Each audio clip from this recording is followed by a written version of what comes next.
بسم الله الرحمن الرحیم. خیر نن د نتورکینګ دوهم لیکچر دی. بحث به په دې کوو چې د لوکل ایریا نتورک، میټروپولیټن ایریا نتورک او وایډ ایریا نتورک دوی ترمنځ په فرقونو باندې ګډېږو چې کوم فرقونه لري، د دوی ترمنځ څه تفاوت موجود دی. ما تاسو ته توپیرونه دلته ذکر کړي دي. دا له موږ سره د لوکل ایریا نتورک څخه ده، دا د مین دی او دا د وین دی. LAN stand for local area network. دا له موږ سره یو لوکل ایریا نتورک دی، کوم یو LAN. او مین stand for metropolitan area network. او همدارنګه وین stand for wide area network. صحیح ده؟ دا یو فرق شو. دوهم LAN چیرته استفاده کیږي؟ it is used for building or office. دا موږ چیرته استفاده کوو؟ په بلډینګ کې، په یو بلډینګ کې دا موږ استفاده کوو. مین موږ چیرته استفاده کوو؟ it is used within city. دا موږ په یو ښار کې استفاده کوو. صحیح ده؟ کابل شو، جلال آباد شو. او وین موږ چیرته استفاده کوو؟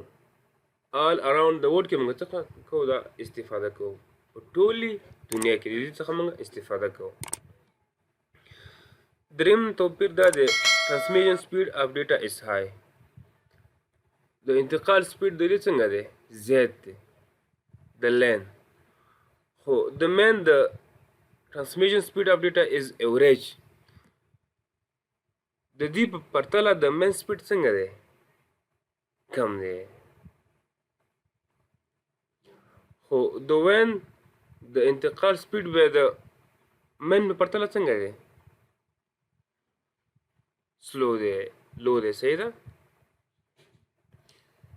یعنی LAN په ټولو کې څنګه دی؟ د دې سپیډ های دی. بل د LAN نتورک رینج چې دی څونه؟ د 0 څخه تر 1.5 کیلومتر پورې دی د لوکل ایریا نتورک رینج چې دی. او همدارنګه د مین یعنی میټروپولیټن ایریا نتورک رینج به څو دی؟ له 50 څخه تر 50 کیلومتر پورې دی. او د وایډ ایریا نتورک رینج دا ناٹ فکس دی.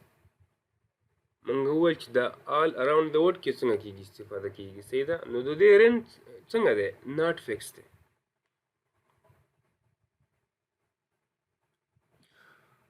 بل موږ سره لوکل ایریا نتورک LAN دا یو پرایویټ دی، یعنی زموږ په خپل ملکیت دی، زموږ شخصي نتورک کېدلی شي. صحیح ده؟ خو مین چې دی دا څنګه؟ دا پرایویټ هم کېدلی شي او پبلیک هم کېدلی شي. پرایویټ که چېرته موږ د خپله استفاده کړو زموږ په شخصي لګښت باندې، دې ته څه وایي؟ پرایویټ وایي. خو پبلیک بیا څنګه کېږي چې د دولت لخوا څنګه کېږي؟ دا سپورټ کېږي، د هغې لخوا څنګه کېږي؟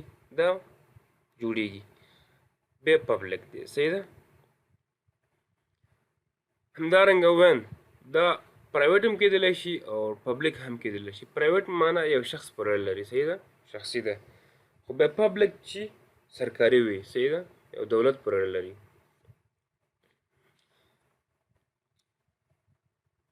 شپږم توپیر دا دی چې ایزي ټو مینټین، په اسانۍ سره دا موږ څنګه کولی شو؟ اداره کولی شو، منیج کولی شو. خو مین بیا څنګه دی؟ د LAN په پرتله لږ سخت دی، ډیفیکلټ. او همدارنګه بیا وین څنګه دی؟ دا له مین څخه لږ څنګه دی؟ ډیفیکلټ دی، سخت دی چې موږ دا مینټین کړو.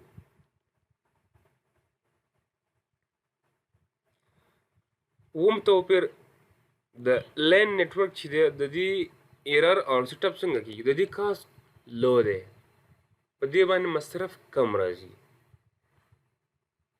خو بیا په مین کې د ایرر ریټ او سیټ اپ څنګه دی؟ د دې کاسټ چې د ایوریج دی د دې په نسبت لږ های دی د LAN په نسبت باندې.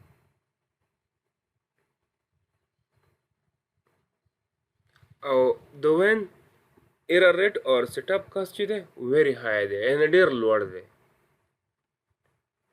نو دا د لوکل ایریا نتورک، میټروپولیټن ایریا نتورک او وایډ ایریا ترمنځ فرقونه. که چېرته تاسو ته په انټرویو کې یا همداسې په اګزام کې کوېشن راشي چې دوی ترمنځ فرقونه ولیکي، تاسو ته ما اووه فرقونه ذکر کړ چې د لین، من او وین ترمنځ کوم کوم فرقونه دي. تاسو ورته دغه فرقونه ذکر کولی شئ. نو دا زموږ ستاسې د نن ورځې درس.